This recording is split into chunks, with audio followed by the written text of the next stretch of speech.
દાહોદ લોકસભા મત વિસ્તારમાં સમાવિષ્ટ મહીસાગર જિલ્લાના સંતરામપુર તાલુકાના પરથપુર ગામના 220 નંબરના બૂથ ઉપર ગઈકાલે બૂથ કેપ્ચરિંગની ઘટના બની હતી।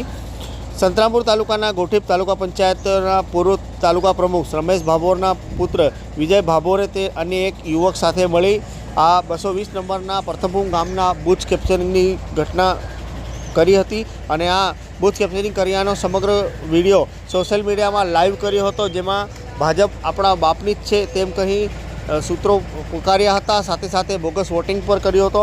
આ મામલે ચૂંટણી પંચે ગંભીરતાથી લીધી હતી। સાથે સાથે મહીસાગર પોલીસે ઉપરોક્ત બંને યુવકોને ધરપકડ કરી ગુનો દાખલ કર્યો હતો।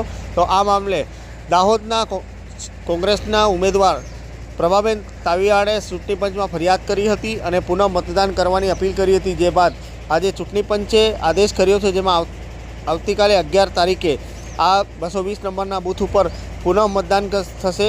આ સંતરામપુર તાલુકાના પરથપુર ગામમાં બૂથ કેપ્ચરિંગનો બનાવ બન્યો હતો, જે બાદ હવે ચૂંટણી પંચે આદેશ કર્યો છે આગામી 11મી મેના રોજ આ 220 નંબરના બૂથ ઉપર પુનઃ મતદાન થશે।